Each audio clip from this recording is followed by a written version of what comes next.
الحمد لله نحمده ونستعينه ونستغفره ونؤمن به ونتوكل عليه ونعوذ بالله من شرور أنفسنا ومن سيئات أعمالنا من يهده الله فلا مضل له ومن يضلله فلا هادي له ونشهد أن لا إله إلا الله وحده لا شريك له ونشهد أن سيدنا وحبيبنا ومولانا محمدا عبده ورسوله الذي أرسله بالحق بشيرا ونذيرا وداعيا إلى الله بإذنه وسراجا منيرا فقد قال الله تعالى في كلامه المجيد وفرقانه الحميد أعوذ بالله من الشيطان الرجيم بسم الله الرحمن الرحيم إن الله وملائكته يصلون على النبي يا أيها الذين آمنوا صلوا عليه وسلموا تسليما দুশরীফ পড়ি আল্লাহুম্মা সাল্লি আলা মুহাম্মাদিন ওয়া আলা আলি মুহাম্মাদ কামা সাল্লাইতা আলা ইব্রাহিম ওয়া আলা আলি ইব্রাহিম ইন্নাকা হামিদুম মাজিদ اللهم بارك على محمد وعلى آل محمد كما باركت على إبراهيم وعلى آل إبراهيم إنك حميد مجيد আলহামদুলিল্লাহ আল্লাহ তাআলা দরবারে শুকরিয়া আদায় করি যিনি আজকে আমাদেরকে ধোঁকার নিন্দা সম্পর্কে কোরআন এবং হাদিসের আলোচনা করার জন্য সুযোগ করে দিয়েছেন। এজন্যই স্রষ্টার দরবারে পড়ছি আলহামদুলিল্লাহ। সেই নবীর প্রতি দরুদ ও সালাম যিনি আশরাফুল আম্বিয়া সাইয়্যিদুল মুরসালিন রাহমাতাল লিল আলামিন, যাকে কেন্দ্র করে আল্লাহ তাআলার খেয়াল খুশি অনুযায়ী এই পৃথিবীর আসমান জমিন গ্রহ নক্ষত্র নদী নালা খাল বিল প্রভৃতি আল্লাহ পাক সৃষ্টি করেছেন। সেই নবীর প্রতি দরুদ ও সালাম একটু পড়ছি সাল্লাল্লাহু আলাইহি ওয়াসাল্লাম।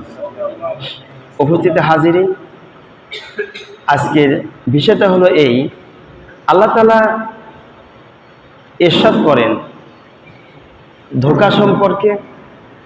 অনেক করে দেখা যায় টাকা পয়সা আছে, অর্থ সম্পদ আছে, ধোঁকায় পরে কোরবানি করে না, ধোঁকায় পরে হজ করে না, শয়তানের ধোঁকায় পরে কোরবানি করে না, শয়তানের ধোঁকায় পরে হজ করে না, শয়তানের ধোঁকায় পরে দান সদকা করে না, শয়তানের ধোঁকায় পড়ে নিজের আত্মাটাকে কুপথে পরিচালিত করে। সেই জন্য আল্লাহ সুবহানাহু ওয়া তাআলা এই বিষয় নিয়ে কোরআনে কারিমার মধ্যে যদিও স্বাভাবিকভাবে বলেছেন, কিন্তু হাদিসে এর গুরুত্ব, ভাবমূর্তি, ব্যাখ্যা অনেক অনেক বেশি। আমরা ভাবছি বোধহয় তাফসীর বন্ধ করলে পরে মনে হয় শান্তি পেয়ে গেছে, না, অশান্তি আরো বাড়ল, কমলো না, বাড়ল। আল্লাহ পাক ইরশাদ করেন ওয়াকাদ ক্বালাল্লাহু তাআলা ফীহি ফালা তাগুররান্নাকুমুল হায়াতুদ দুনিয়া ওয়ালা ইয়াগুররান্নাকুম বিল্লাহিল গরুর। আল্লাহ রাব্বুল আলামিন এ সম্পর্কে ইরশাদ করেন যে পার্থিব জিন্দিগি যেন তোমাদিগকে ধোঁকা দিতে না পারে। এই পার্থিব জিন্দিগিটা এমন একটা জিন্দিগি, মানুষকে বিভিন্ন দিকে ধোকায় ফেলতে চায়, নিজের আত্মাটাই তো নিজেকেই ধোকায় ফেলে। আপনাকে কেউ ধোকায় ফেলে নাকি? আপনি নিজের আত্মাকে নিজেই তো ঠিক রাখতে পারেন না, তাই ধোকায় পড়ে যান। সেই কথাই আল্লাহ বলছেন যে পার্থিব জীবন মানে এই দুনিয়ার জিন্দিগিতে যেন তুমি ধোকায় পড়ে না যাও, সেই জন্য আল্লাহ রাব্বুল আলামিন কোরআনে কারিমের মধ্যে এই কথা কোট করেছেন। কিন্তু রাসূল কারীম সাল্লাল্লাহু আলাইহি সাল্লাম এই কথাটাকে আবার ব্যাখ্যায় নিয়ে অনেক ব্যাপকভাবে আলোচনা করেছেন।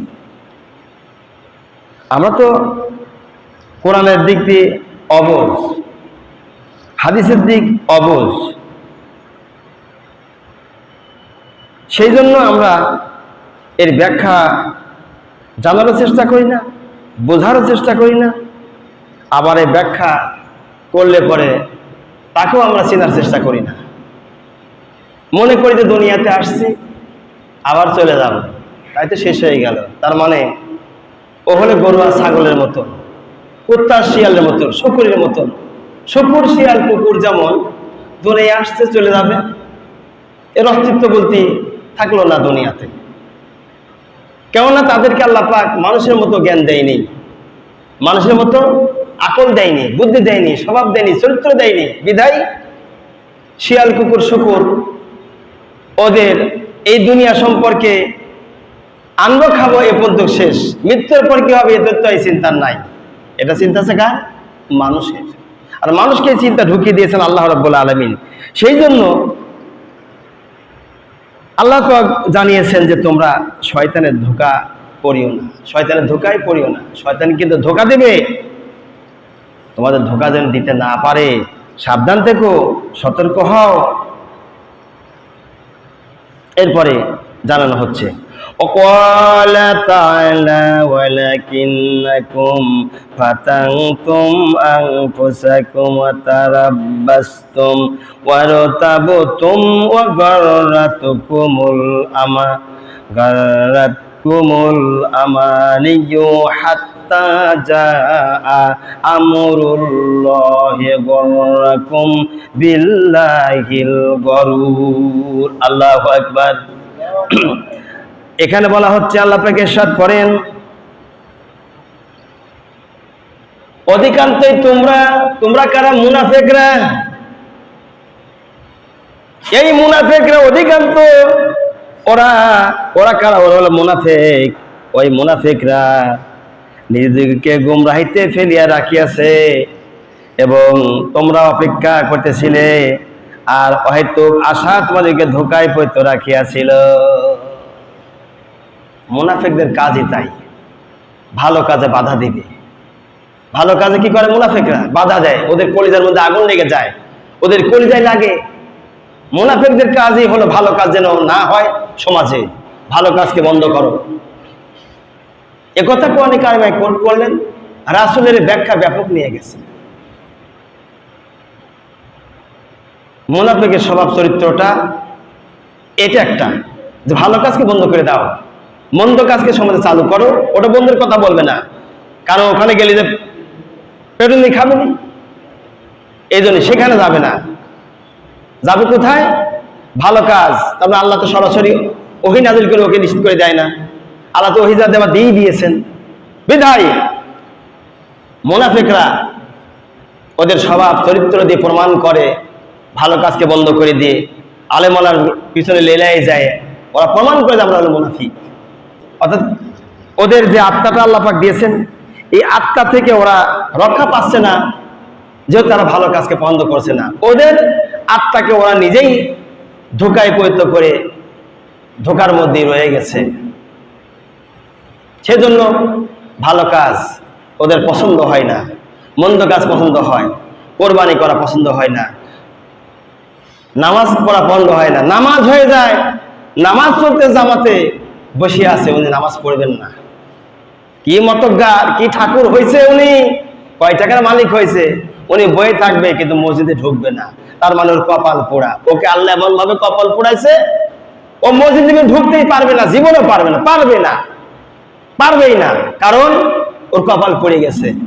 মসজিদে নামাজ হচ্ছে, একামত হচ্ছে, জামাত শেষ হয়ে যাচ্ছে, ও মসজিদে আসলো না, হোক কমিটির লোক হোক বাইরের লোক।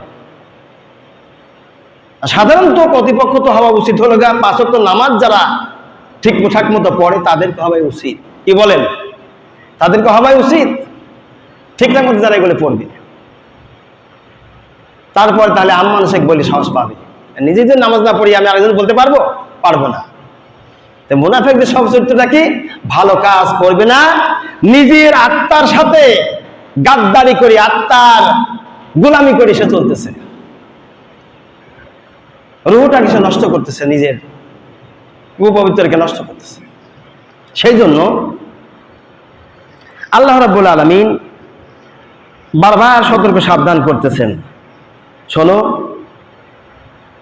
আল্লাহর হুকুম মৃত্যু অনিবার্য হবেই, আপনি যেই হন না কেন।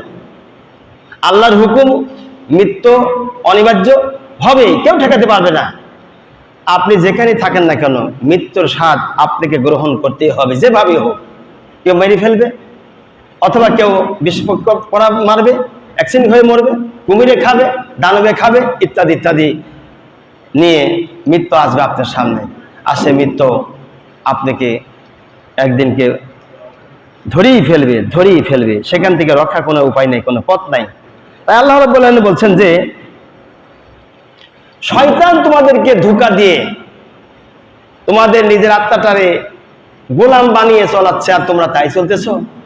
বিবেক দিকটু বিবেক খাটায় দেখো, তুমি কোন রাস্তায় হাঁটছো, কোন রাস্তায় চলছো, কার ধোঁকায় পড়ছো। অন্যের খেয়াল খুশি বলে তুমি চলিও না, তোমাকে আকল দেওয়া হয়েছে, জ্ঞান দেওয়া হয়েছে, বুদ্ধি দেওয়া হয়েছে, সে অনুযায়ী চলো। অনেকে আছে, অনেক মানুষ সমাজে আছে এরকম, উনি কিন্তু আবার নেতাও সাজে বা নেতাও সেজে আছে, অন্যের বুদ্ধিতে উনি চলে। ওনার নিজের কোনো মাথায় মাল নাই, নিজের মাথায় কোনো মাল নেই, হেডে কোনো মাল নাই, হেডটা খালি। ওই জন্য অন্যর শিখানো বুদ্ধি নিয়ে সে চলে, কিন্তু এটা চিন্তা করে না অন্যের বুদ্ধি নিয়ে যে আমি চলছি, আমাকে সেই লোকটা আমাকে দিয়ে বলায়ে কালার বানাচ্ছে সমাজের বুকে, এই চিন্তা করে না। সেটা হইতে হবে ন্যায্য কথা। এই ন্যায্য কথা আপনি যদি বলাই যে হ্যাঁ এটা ন্যায্য, তাহলে আপনি বলবেন, কোনো সমস্যা নেই। আর যে কুমন্ত্রণা দেয়, ক্রিমিনালি চালে, আপনি তাদের কান দিবেন না, ওকে থাপ্পড় মারি সরা দিবেন যে সর এখান থেকে, তুই কেডা, তুই আমার সমাজে কালার করার জন্য ফোন দিয়ে আসছিস। আর সমাজের কে কত ভালো সেটা আপনারা ভালো জানেন। আমি সারা বাংলাদেশের কথা বলছি না, আমার এই সমাজের কথা বলবো আমি। জুমার নামাজ, এই নামাজে রাসূল বয়ান করেছেন পৃথিবী নিয়ে, সেটা হাদিস। আমি এখন আমার সমাজ দেখব, এরকম যেখানে যেখানে মসজিদ, প্রতিটা মহল্লার ইমাম সাহেব, খতিব সাহেব, আলেম ওলামা, যার যার এলাকায় সেই তার এলাকা কিভাবে নামাজি মুসল্লি বাড়াবে, কিভাবে মুসল্লি নামাজি হবে, দিনদারওয়ালা হবে, পরেজগার হবে, মুত্তাকি হবে, এই বিষয় নিয়ে মুসল্লিগণকে ভালো করার জন্য, ইসলামের দিকে আনার জন্য এক আলেম ওলামাই তাদেরকে হেদায়েতের দাওয়াত দিবেন। এখন যদি আপনি মনে করেন যে না আমি অন্যের ইন্ধন নিয়ে চলাফেরা করব, তাহলে আপনি ভুল করবেন। অস্তিত্ব বিলীন হয়ে যাবে আপনার। এমনি বিলীন হবে টেরই পাবেন না, এমন ভাবে বিলীন হবে টেরই পাবেন না। আপনার ছেলে মেয়েদের অশান্তি করাবে আল্লাহ পাক। একটা মানুষকে অযাত্মক অন্যায় করছেন, অথবা আল্লাহর কোন আদর্শটা, রাসূলের কোন আইনটাকে আপনি অযাত্মক বন্ধ করছেন, অথবা অযাত্মক আপনি লোকের কথা শুনিয়ে মানুষের উপরে একটা অনাস্থা এনেছেন, খারাপ মন্তব্য, বাজে মন্তব্য করেছেন। মনে রাখবেন, আপনি ছেলে দিয়ে, মেয়ে দিয়ে, আপনি ফ্যামিলি দিয়ে, আপনার আর্থিক দিয়ে আল্লাহ পাক অবশ্যই অবশ্যই ক্ষতিগ্রস্তের মধ্যে রেখে দেবে। ডায়েরি খাতায় লিখে রাখেন কথাগুলো, আর বাড়ির যায় আজকে মিলাবেন, কথা ঠিক কিনা আজকে মিলাবেন। এই কথাগুলো কুতুব বলে ন্যায্য হক কথা, তাই কুতুব খারাপ, তাই কুতুবই খারাপ অনেকের কাছে, সবার কাছে না। আবার ভুল বুঝবেন না, কারণ ওই যে যারা শয়তানের ধোঁকায় পড়ে নিজের নফসের সাথে জিহাদ করে উঠে পারছে না, নফসের গোলামি করছে যারা, তারা কোনো দিনের জন্য এই রাস্তায় আর আসবে না। সেই কথাই আল্লাহ পাক কোরআনে কারিমে কোট করেছেন। এই ব্যাখ্যাই আমি করতেছি। এখন সমাজ ভালো হবে কিভাবে, নামাজি হবে কিভাবে, কোরআন পড়লে হবে কিভাবে, এদিক তো আপনার মাথা ঘামানো নাই। আপনি যত মাথা ঘামান অন্য দিয়ে, এতে শুনতে পাই এখানে বয়ে বয়ে যত দোকানপাটে আড্ডা হয়, কথা হয় রাস্তাঘাটে, এখানে সেখানে, বিশ্বাস করেন আমি একদিনও এই মেম্বারে বসে সত্যি কথা বলছে, আল্লাহর কসম, একদিনও আমার কানে আসলো না তুমি নামাজ পড়ো না কেন, তুমি এখানে তোমার বসে বাড়ি বা তুমি এখানে এসে আড্ডা হুক্কা পেটো, নামাজে যাও না কেন, তুমি কোরআন শরীফ পড়তে পারো না কেন, শেখো তুমি। এই কথাটা আমার কাছে এই 13-14 মাস এখানে আসছে, একদিনও আসলো না কানে। তাতে কি বোঝায়? আমরা নফসের গোলামি করছে, আল্লাহর গোলামি করছে না। এ কথা বলে না কেন? নফসের গোলামি করছে, আল্লাহর গোলামি করছে না। আল্লাহর গোলামি করুন, লাভ আছে, লস নাই। নফসে গোলামি করলে আপনি ঠকবেন, জিতবেন না। নফস আপনাকে জাহান্নামে নিয়ে যাবে, নফস আপনাকে জাহান্নামে নিয়ে যাবে। আর আল্লাহর গোলামি করলে আল্লাহ আপনাকে কোথায় নিয়ে যাবে? জান্নাতুন তাজরি মিন তাহতিহাল আনহারু খালিদিনা ফিহা। বলি সুবহানাল্লাহ। এখন আপনি কার গোলামি করবেন? নিজের বিবেককে প্রশ্ন করুন। আল্লাহর গোলামি করতে গেলে পরে আল্লাহর কথা বৃদ্ধি করার জন্য চেষ্টা যারা করবে, এই ভালো করে কান লাগান। আল্লাহর নবী বলেন, আল্লাহর কথাটারে বৃদ্ধি করার জন্য যেখানে যেখানে যাই বলবে, যেইখানে মানুষকে বোঝাবে, গাছের নিচে, মাঠের মধ্যে, বাড়ির মধ্যে, মসজিদের মধ্যে, যেখানে যেখানে বলবা, যদ্দূর পর্যন্ত তোমার এই কথার আওয়াজ যাবে, ওই পরিমাণ জায়গা তোমার জন্য, গাছপালা, পশু পাখি যারা শুনবে, প্রত্যেকটা জিনিসের সওয়াব তোমার আমল নামায় আমার আল্লাহ দান করে দিবে। শুধু সওয়াবই দিবেন না, তোমার যে লিপিবদ্ধ খাতাতে কিরামন কাতিবিন গুনাহ জায়গা রেখে দিয়েছেন, ওই গুনার জায়গা আল্লাহ পাক গুনার জায়গাগুলি সওয়াব বসা দিবেন। আর তোমাকে কিয়ামতের মাঠে যেই পরিমাণ জায়গা তোমার কথাগুলি শুনেছিল, মাইকি বললে শুনেছিল যে পরিমাণ জায়গা, এমনি বলাতে যে পরিমাণ জায়গা শুনেছিল, ওই জায়গা পরিমাণ তোমার পক্ষে কিয়ামতের দিন আল্লাহ রাব্বুল আলামিনের কাছে সাক্ষী দিয়ে জান্নাতের জন্য সুপারিশ করবে। এখন আপনি নিজের বিবেককে প্রশ্ন করেন, আপনি কত বড় অপরাধী? নিজের বিবেককে প্রশ্ন করেন, আপনি কত বড় অপরাধী? কতবে থেকে মুক্ত, আমার দোষ কোনোদিন কেউ দিতে পারবে না। নিজের বিবেককে প্রশ্ন করে দেখেন। এই মসজিদ জন্মের পর থেকে নিয়ে যা কথা আমি বলেছি, স্টেট সরাসরি সামনে বলেছি, আফজালুল জিহাদ সামনে বলেছি, অমন কথা বিগত দিনে আলেম ওলামা বলেছি বলে আমার বিশ্বাস হয় না, বললেও বিশ্বাস করবো না। কথা বল না কেন? এরকম স্টেট কথা বলি নাই। মেমা কথা জানেন, মেমা কথা সমাজের বুকে চলে না। মেমা কথা বলার কারণে আজকে সমাজটা ইসলামের দিকে ধাবিত হচ্ছে না, গুমরার দিকে ধাবিত হচ্ছে। আর মেমা মানুষের সাথে পারা যায় না, দুষ্টুর সাথে পারা যায়, বোঝাই ওকে লাইনে আনা যায়। মেমা করার লোকের সাথে কোনোদিন পারা যায় না। সুতরাং সাদা সহজ কি? সাদা সহজ না? সাদা সহজ। এই যে গাঁজা খাইতে খাইতে যারা গাঁজার কলিকে খাইতে খাইতে মোজগুলি কটা করে ফেলেছে, দাড়িগুলি কটা করে ফেলেছে, ওদেরকে তখন একটা খেতাব দেওয়া হয়। ওই খেতাবটা তাদের মাথায় সাদা পাগড়ির মতো ওদেরকে পরায় দেওয়া হয়, এটা খেতাব দেওয়া হয়। বাবা হাবা খেতে খেতে যারা অন্য লাইনে আবার আগায় গিয়েছে, ওদেরকে আর একটা খেতাব দেওয়া হয়। গায়ের জামার কালার একরকম, আর পণ্যের লুঙ্গি হয় সাদা। কথা বল না কেন? আপনারা কি এগুলো দেখেন না? আমার কাজ শোনেন, এগুলো আমরা পড়ে আসিনি, দেখে আসছি বাস্তবে।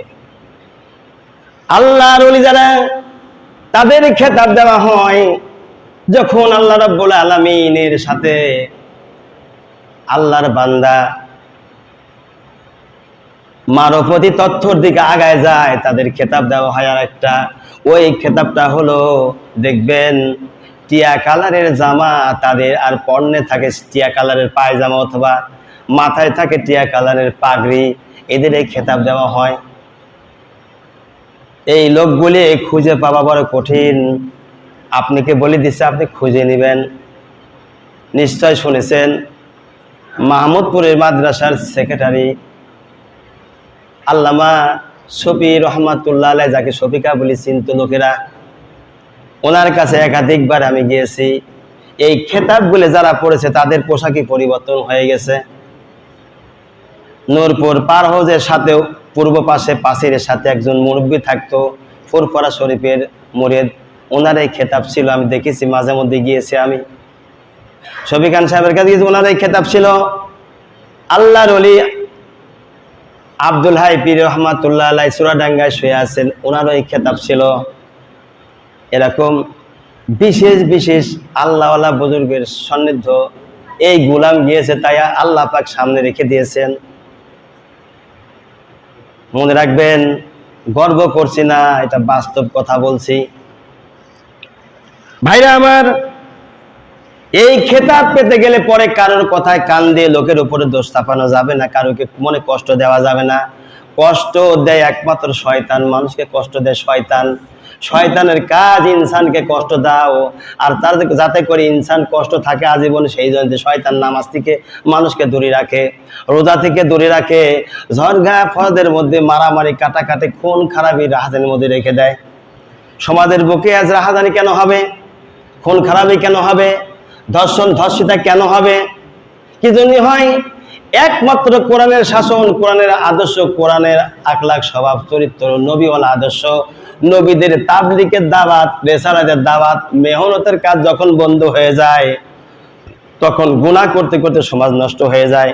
আর সেই সময় সমাজের উপরে আমার আল্লাহ রাব্বুল আলামিন গজব চাপায় দেয়। পাকিস্তান, কয় মাস আগের কথা, বছর তো হয় নাই, মেঘ ভাঙা বৃষ্টি শুরু হলো। এই মেঘ ভাঙা বৃষ্টি শুরু হয়ে যে হাজার হাজার পশু পাখি মানুষ নিখোঁজ হয়ে গেল। কেন হলো এগুলো? মনে রাখবেন, মনে রাখবেন, গুনাহ যখন অতিরিক্ত হয়ে যায় তখন আল্লাহর পক্ষ থেকে গজব আসে। এই গজব ঠেকানো যায় না। এখন গুনাহ করতে পারে, সমাজে বসবাস করে 200 মানুষ, উদাহরণস্বরূপ মনে করুন গুনাহ করতেছে 50 জন বা 20 জন। এই 20 জনের গুনাহ এমন পরিমাণ হয়ে গেছে, আরে 150 মানুষ বা 180 জন মানুষ, 200-র মধ্যে 180 জন মানুষ এই গুনার মধ্যে ডুবে যে 20 জন রয়েছে, তাদেরকে বোঝানোর কোনো খবর নাই। নিজেরাই শুধুমাত্র বাঁচার জন্য চেষ্টা করছে, সমাজকে নিজেরাই চেষ্টা করছে আমরা নিজেরাই বাঁচবো। ওদেরকে দাওয়াত দেওয়া হচ্ছে না, ইসলামের দাওয়াত দেওয়া হচ্ছে না। কারিগর যেখান থেকে তৈরি হবে পীর মাসাকের কাজ গেলে পরে, সেই পীর মাসের হক আলেমের কাজ যাওয়া হচ্ছে না। বিধায় সমাজ কলুষিত হয়ে, সমাজ গুনাহগার হয়ে ধ্বংসর পথে যখন যায়, তখন আল্লাহ পাক আর একটু উপর থেকে গজব চাপায় দেয়, তখন সমাজ হয় ধ্বংস। এমন ভাবে হয়, ভালো মানুষ হঠাৎ করে একজনকে মারি ফেলা দিয়েছে, খুন হয়ে গেছে। ভালো মানুষ নামাজ কালাম পরে ওই লোকটা দৌড়াচ্ছে, দৌড়ান কে, কি হয়েছে? আমার বংশ লোক আরেকজনকে মারি ফেলছে, দৌড়াইতেছে, আমাকে তো পুলিশ আগে ধরবে। একজনের জন্য 10 জন সমাজ থেকে পালায় কি পালায় না? পালায় কি না? কেন পালায়? অন্যায় করলে একজন তো আরেকজন দৌড়ায় কেন?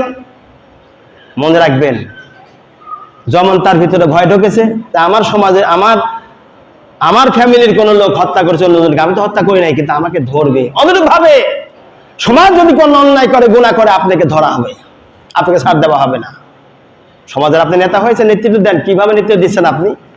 সমাজটাকে নামাজের কথা বলেন, গান বাজনা যন্ত্র এগুলি বন্ধ করার কথা বলেছেন, কয়দিন বন্ধ করেছেন? কি কোনটা বন্ধ করেছেন? আপনার এই হিসাব। ফামাইয়া মাল মিসকালা জারাতিন খয়রাইয়ারা, অমাইয়া মাল মিসকালা জারাতিন শারাইয়ারা।